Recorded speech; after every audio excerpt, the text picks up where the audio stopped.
"In a way, that's a boundary. I fired to get us to stop," he stated. "He hit me without intending to. And it wasn't much because, after a little time, the bullet simply dropped out. No one needed to pull it out, really." Without blinking, he launched enemies onto the screen. Behind the scenes, though, Charles Bronson's true rage was directed at his co-stars. The stoic action superstar named the 6 Hollywood celebrities he couldn't tolerate in a rare and shocking remark made just before he passed away. He remarked icily that they were clowns, cowards, and liars. His hatred was intense for a man who didn't say much. The truth has now come to light. Garner, James. Throughout his lengthy Hollywood career, Charles Bronson had numerous confrontations, but none seemed to have had a greater impact than his acrimonious quarrel with actor James Garner. By all accounts, their tense relationship, which started during the 1963 filming of The Great Escape, never got better. As a man already known for his icy demeanor and enduring mistrust of Hollywood's glitzy stars, Bronson saw Garner as the embodiment of everything he couldn't stand. Furthermore, Garner has no desire to scale Bronson's steely demeanor. Right from the beginning, the two were essentially incompatible.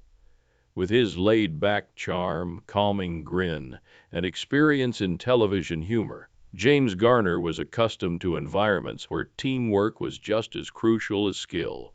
He had established a reputation for playing parts that struck a balance between humor and bravery, and his presence frequently lightened the mood. But levity didn't appeal to Charles Bronson. Silent, tightly wound, and dead serious about the task at hand, he came to the set like a soldier getting ready for battle. Bronson viewed filmmaking as a harsh man's job, while Garner saw it as a collaborative and occasionally even enjoyable endeavor. Behind the scenes, reports indicate that their personalities clashed almost immediately. Early attempts by Garner to interact with Bronson were met with abrupt answers or blank staircases. In his autobiography, The Garner Files, Garner would later describe Bronson as difficult to like and even more difficult to get to know. He pointed out that Bronson's rough exterior wasn't merely a tough man persona for the movie. He wore it as armor every day. Bronson perceived Garner's friendliness as flimsy, even fake, while Garner interpreted his aloofness as arrogance. According to reports, tensions on the set of The Great Escape persisted during filming. The ensemble cast of the movie, which included Steve McQueen and Richard Attenborough, frequently became close during downtime, but Bronson and Garner stayed cold. Open altercations and spectacular outbursts were absent, but there was also no warmth. In subsequent interviews, Garner affirmed that the cold never went away, and that Bronson appeared to harbor the resentment even after they worked together on the movie. Bronson felt that Garner's style of acting and living was incompatible with his own values of loyalty, grit, and an old-fashioned masculinity. Bronson had fought his way up from coal country poverty in Pennsylvania. His rugged, worn face was the mark of a guy who had experienced true adversity. According to Bronson, Garner exuded charm and connections as he moved around Hollywood. Regardless of how accurate that assessment was, it irrevocably influenced Bronson's sentiments for Garner. The fact that Bronson never showed forgiveness is the most telling. Even while McQueen, Newman, Brando, and many other performers of that era frequently clashed, they also made amends, or at the very least allowed old wounds to heal. Bronson, on the other hand, cultivated his grudges, real or imaginary. He was not one to forget slights. James Garner's name was allegedly permanently inked on a mental blacklist he carried with him throughout his life. Part of what made Bronson so mysterious was this enduring hostility. His resentment wasn't for show, and it wasn't for notoriety. He really did not like those who he felt betrayed him or stood for anything he detested. For Bronson, James Garner was more than just a co-star with whom he had a falling out. He represented a Hollywood society that Bronson deeply disapproved of. Sylvester Stallone, Robert De Niro, and Al Pacino. Charles Bronson stood out as a representation of austere masculinity in the gritty world of action films from the 1970s. He hardly ever smiled on screen, much less let loose with his emotions. It was no accident either. Bronson built his identity around physical presence and minimalist expression because he believed these attributes expressed actual strength. Bronson reacted negatively when Hollywood started to embrace a new generation of method-trained, introspective, and emotive actors. He was not nice when he famously called this age of stars the censored. His attention was particularly drawn to Sylvester Stallone, Robert De Niro, and Al Pacino, all of whom gained notoriety in the 1970s and early 1980s by vividly bringing deeply internalized, frequently wounded characters to life. They were moving Hollywood away from grit and realism and towards a sort of artistic navel-gazing that Bronson found not just unpersuasive, but plain annoying. Bronson once made fun of what he perceived as their excessive passion and replaceable somber characters, saying, "They're all of the same ilk." He even made a joke about his inability to distinguish between them. It was more than just performing style for Bronson. It had to do with philosophy. He viewed these performers as the face of a larger cultural movement that valued emotional brittleness over physical toughness, rather than just as rivals. For Bronson, Pacino embodied the pinnacle of theatrical extravagance with his Shakespearean outbursts in Dog Day Afternoon and Serpico. Bronson disapproved of the very qualities that commentators praised in Pacino, his erratic behavior and his tormented humanity. "When a gaze will suffice, why shout?" was the underlying theme of Bronson's cinematic philosophy, and he found it incomprehensible that actors like as Pacino had to deliver sweaty monologues in order to convey their ideas. Another symbol of the method approach, Robert De Niro, rose to prominence with his transformational commitment to roles such as Raging Bull's Jake LaMotta and Taxi Driver's Travis Bickle. However, Bronson considered such immersion to be theatrical vanity. According to reports, he thought De Niro's dedication to weight gain, studying real-life personalities, and carefully enacting dysfunction was more like a circus act than a genuine on-screen persona. According to Bronson, the role did not require an actor. He felt that you should already have the character, or not. Despite appearing to be a fellow action star, Bronson nonetheless held Sylvester Stallone in low regard. Bronson thought Stallone's Rambo flicks were too self-important, and his Rocky series was too emotional. Stallone belonged to the rising generation of Hollywood that cloaked physical prowess in sentimental baggage. Even though the two men never had a public argument, Bronson allegedly thought Stallone's combination of melodrama and muscle was the exact opposite of what a strong guy ought to be. Bronson had no personal grievance. It was based on principles. He was a member of an older, more stoic school of acting that didn't believe that agony needed to be depicted on television, didn't require treatment to uncover a character's deep wound, and didn't discuss the acting process. You demonstrated it with calm resolution, tenacity, and stillness. The Bronson Code was that. In Hollywood, Bronson became a bit of a relic as the years passed, a symbol of a fading breed. He had no desire to change with the industry or to conceal his disdain for its direction. As an elderly gunslinger scowling at a world of tortured poets, his hatred of the sensitive generation became a part of his mythos. Ironically, Pacino, Dyro, and Stallone's enduring careers and Oscar acclaim were derived from the very traits he criticized: psychological complexity, emotional depth, and inner conflict. In contrast, Bronson didn't move from his lane. A man with a gravel voice who rarely speaks, he punches his way through the legal system without ever pausing to weep. Bergman, Ingmar. Silence, stoicism, and strength were the cornerstones of Charles Bronson's on-screen persona. He didn't think that lengthy discourse should be used to reveal a character's emotional traumas or to over-explain their suffering. Bronson believed that the best way to communicate a tale was with fists, glares, and few words, and that power. Therefore, Bronson didn't just turn down the invitation to collaborate with the renowned Swedish filmmaker Ingmar Bergman, a master of reflective and philosophical filmmaking. He sneered. When film reviewer Roger Ebert made the story public, it became something of a legend. It would be interesting to see Bronson take on a more layered intellectual role under a director like Bergman, who was known for films like Persona, Cries and Whispers, and The Seventh Seal.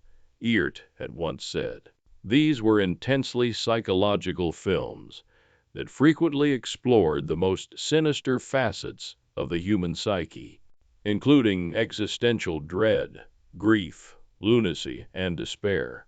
Bronson, however, had no interest in any of it.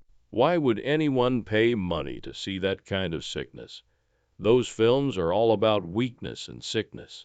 "I don't get it," Bronson told Ebert in response to a question concerning the fictitious cooperation. Bergman's work was not the only reason for his termination. It was a more general rejection of Artaud's contemplation as a whole. Bronson saw self-indulgence where others saw emotional depth. Bronson saw weakness where Cophiles appreciated vulnerability. The purpose of my remark was not to provoke. Bronson was telling the truth. His morals had been shaped by the harsh realities of life. He had experienced heavy labor, hardship, and a daily battle for survival as a child growing up in a poor coal mining family in Pennsylvania. He didn't have time for what he considered to be too intellectual speculations masquerading as art. Bronson found it not only dull but unpleasant to watch characters weep, brood, or think about death for 2 hours. In contrast, Ingmar Bergman embodied the other extreme of the cinematic spectrum. Bergman, a highly regarded personality in international film, delves deeply into the inner workings of the human soul. His films were maximalist in their emotional investigation, but minimalist in their design. For serious actors, working with him was a mark of honor. Under his guidance, B.B. Anderson, Max von Sydow, and Liv Ullmann all thrived. However, Bronson found such work to be too European, too abstract, too brittle, and quite different from the straightforward action-based storytelling he valued. Bronson had no desire to redefine himself through artful endeavors, venturing into dramatic area in an attempt. He took pride in his genre origins. His areas of expertise were criminal thrillers, military flicks, and westerns. A Bergman interpretation was not what he wanted. He didn't want a monologue about metaphysical misery or cry in black and white. Additionally, this rejection of Bergman was a wonderful fit for Bronson's straightforward public persona. He was not a man of reflection but of action. He never glamorized his popularity and talked infrequently, even while he wasn't on film. He mostly kept to himself and shunned the cocktail circuit.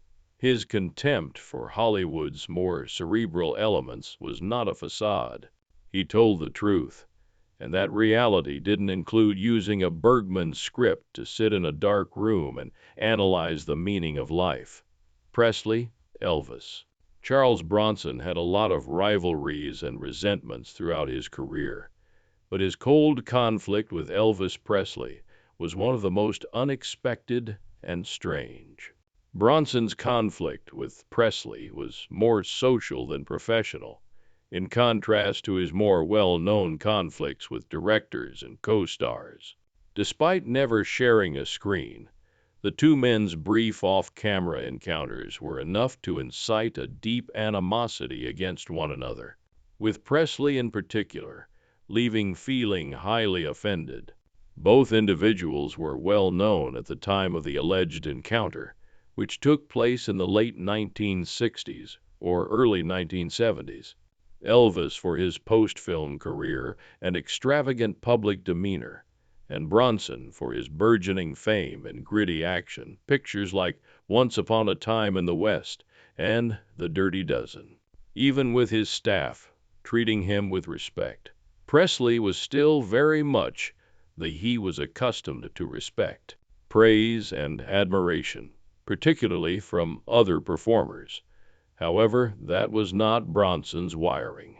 Presley greeted Bronson with polite interest when they met at a social gathering in Hollywood, probably at a party thrown by a mutual acquaintance. Members of Elvis's close circle, however, claimed that Bronson's response was one of subtly mocking and cold indifference. Presley's theatrical gestures and the admiration he earned from his hangers-on seemed to amuse Bronson, who was not one to be starstruck. Bronson seemed to view what Presley perceived as charisma as acting. Even worse, he didn't hesitate to express that viewpoint. According to a later account by one of Presley's close friends, Bronson made disparaging remarks about Elvis's fame, implying that it was more about appearance than skill. According to reports, he called Elvis a muscle-bound smart aleck, a reference to both his ostentatious stage persona and his efforts to seem stronger through martial arts and fitness regimens. Bronson's caustic tone resonated with Presley, who had long aimed to be regarded seriously as a man and as an actor. Bronson's manner of speaking was equally as important as his words. He spoke in a style that took away the glitz and glamour of fame. Furthermore, Bronson's aloof, contemptuous manner was nearly intolerable to someone like Elvis, who was extremely sensitive to disrespect. Bronson didn't flatter, feign admiration, or fawn like most people Presley met. He hardly acknowledged Presley's cultural prominence at all, in fact. The outcome? Elvis was ashamed and outraged when he left the event. According to reports, he told his group that Bronson was unappreciative, impolite, and not worth their time. Some accounts even claim that he gave his staff instructions to make sure he never had to see Bronson again. The anger was genuine, especially on Presley's end, even though it wasn't a full-fledged Hollywood quarrel that escalated into public taunts or spilt into tabloids. The encounter probably didn't register as important to Bronson.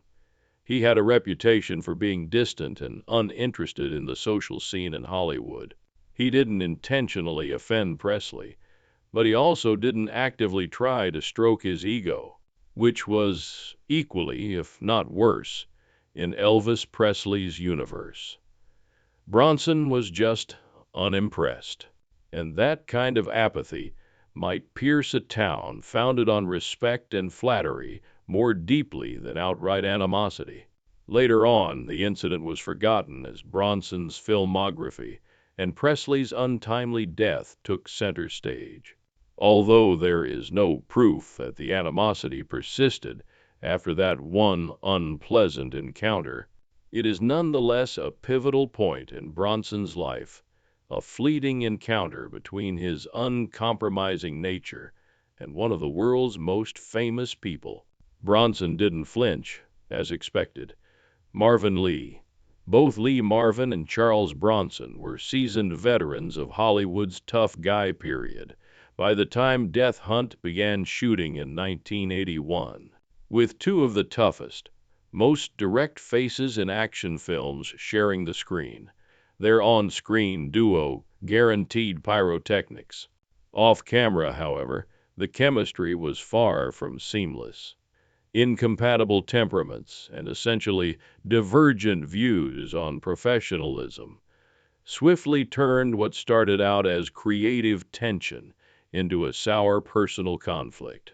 In addition to his gritty on-screen persona, Lee Marvin, the Oscar-winning star of Cat Bellalew and The Dirty Dozen, was well known for his off-screen vices. Marvin, a notorious party animal and frequent drinker, brought a wild-card energy to any set he worked on. Charles Bronson did not approve of his pranks, but other directors and co-stars did. For Bronson, renowned for his discipline, stoicism, and allergy to the self-indulgent society of Hollywood, Marvin's actions embodied all he detested about the business.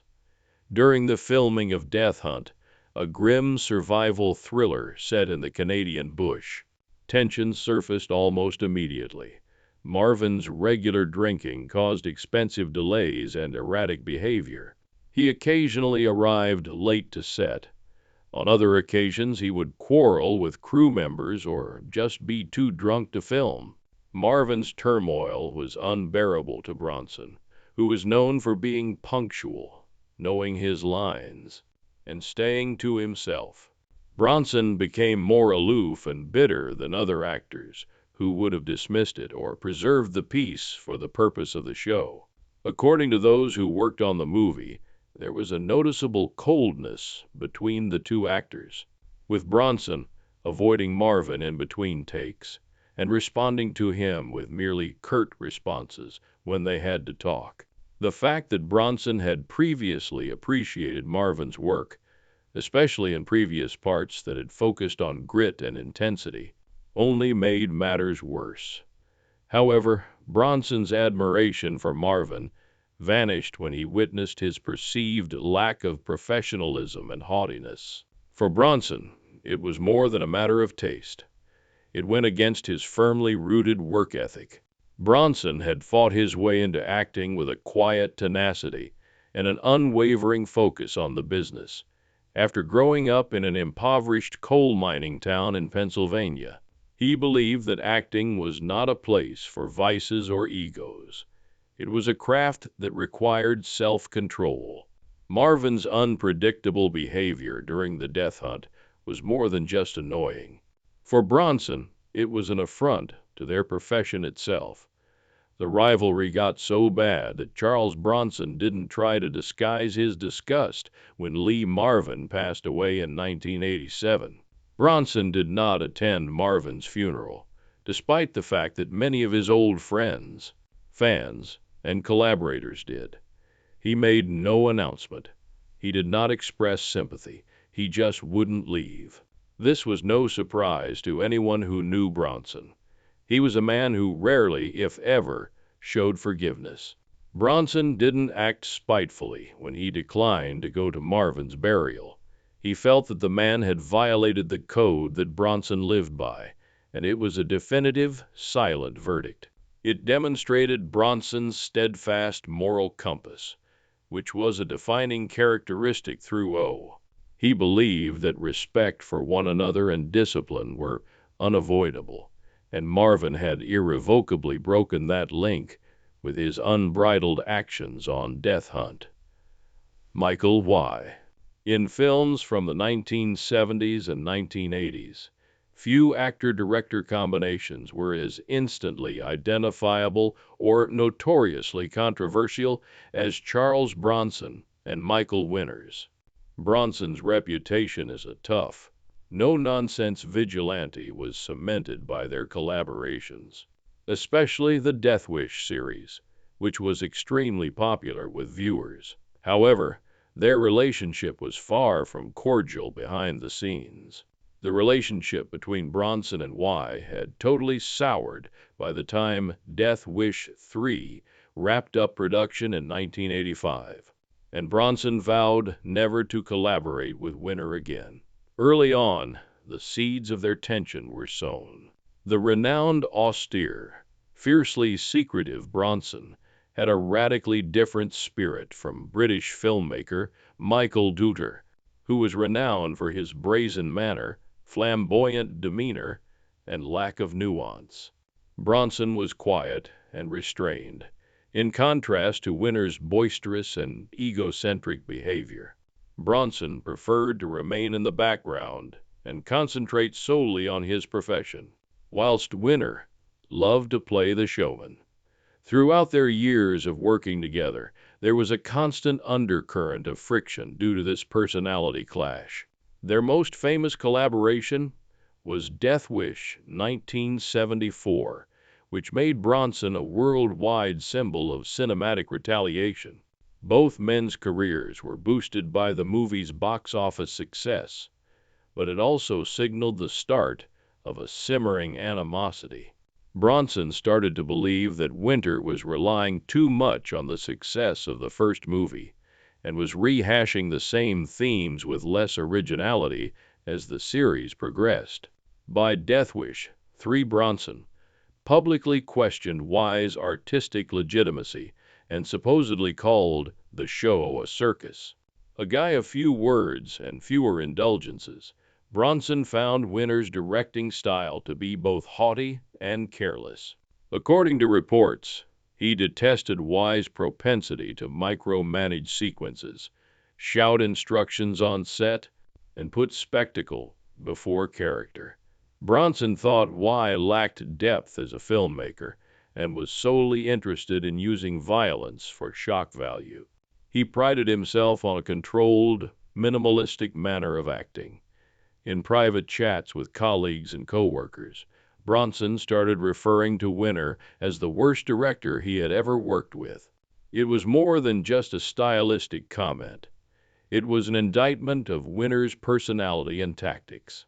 Although Bronson had previously collaborated with demanding filmmakers, he was offended by Winter's controlling demeanor and seeming lack of creativity in a manner that few others had. The once productive collaboration had entirely soured by the middle of the 1980s. Crew personnel observed that Bronson and Y seldom ever spoke to one another throughout Death Wish 3 filming, and when they did, it was frequently through middlemen. Although Bronson completed his contractual duties, it was clear that he lacked excitement for the project. He now viewed Winter as an impediment to be overcome, rather than as a collaborator. Following Death Wish 3, Bronson permanently severed his relationship with Winter. He declined to collaborate with the director on any upcoming films or other projects, even in the face of studio pressure and audience interest. According to reports, Bronson became agitated when Wise's name was brought up in interviews, either by changing the topic or responding with contempt. The fallout was so severe. As usual, Winter played down the tension in public, perhaps in an effort to maintain the reputation of their successful collaboration. He frequently spoke highly of Bronson. However, the truth was evident. Bronson had moved on and had no intention of ever seeing Winter again. Their breakup serves as a warning about Hollywood's artistic incompatibilities. Their partnership appeared to be successful on paper. Bronson landed one of his most recognizable parts in Death Wish, which turned into a cultural staple. Behind the scenes, however, the conflict between temperament, style, and ego grew too toxic to continue. For Bronson, a man who was firmly steered by self-discipline and ethics, it had become a compromise exercise to work with Winter, and once he'd had enough, there was no going back. Which actors do you believe Charles Bronson despises the most? Please share your thoughts in the space provided below. We hope this video has been useful to you. If you enjoy it, remember to subscribe to the channel, share it, and give a like. I appreciate you viewing. and I hope to see you in the upcoming videos. Farewell.